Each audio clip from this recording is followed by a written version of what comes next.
को लेकर कह रहे कि एसआईआर जो है वो कहीं न कहीं इस वजह से भी किया जा रहा है ताकि बीजेपी को फायदा हो सके। वहाँ नोटिस इशू किया 10 तारीख के लिए।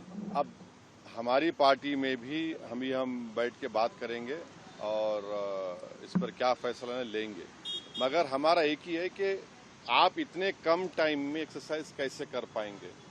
बहुत टाइम कम है। एसआईआर में भाई जो लोग जो अपना एड्रेस चेंज कर लिए उनको क्यों आप पूछ रहे हैं बर्थ सर्टिफिकेट।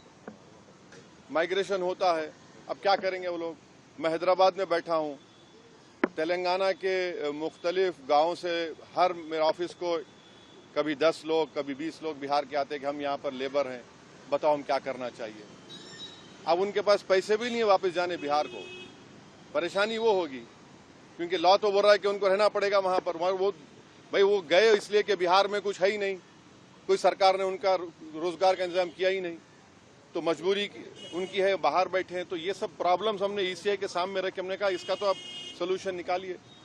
चुनाव आयोग ने क्या भरोसा दिया आपको? काफी अब चुनाव आयोग खुद बोलेगा, मैं क्यों बोलूंगा चुनाव आयोग की तरफ से, क्योंकि वो तो अंदर से आप आश्वस्त नहीं आश्वस्त सवाल नहीं। देखिए हमने ये सब जो बातें आपके सामने रखी हैं, जो पॉइंट्स हमने सामने रखी हैं, उनके सामने जाके बोला हमने कि ये प्रैक्टिकल डिफिकल्टीज हैं, कैसा आप एक महीने के अंदर कैसा करेंगे। तो उन्होंने कहा कि नहीं हम लोग बीएलओस को रखे हैं, वॉलंटियर्स को रखे हैं।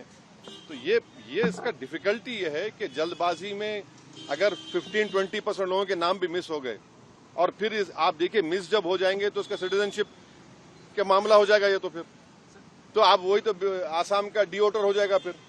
तो ये अप्रीहेंशन है, ये जेन्युइन अप्रीहेंशन है। सर बिहार में कानून व्यवस्था को लेकर बांग्लादेशी रोहिंग्याओं को निकालने के लिए एसआईआर है। अरे देखिए फिर 2024 में किसको वोट डालने दिया आपने? 24 में आपने वोट दिया, मैंने वोट डाला बिहार में। हमारा देखिए एक सिनारियो विजुअलाइज करिए आप लोग। अगर कोई लोकसभा के चुनाव में 20,000 वोट से हार गया कोई, और अब एसआईआर के बाद उसी के पार्लियामेंट सांसद में 20,000 कम हो गए, तो फिर वो क्या करेगा बेचारा? उसको राइट मिलना चाहिए, राइट तो रिकॉल तो हमारे पास नहीं है। तो इसीलिए हम कह रहे हैं हम एसआईआर के खिलाफ नहीं, आप टाइम दीजिए ना। विपक्ष कह रहा है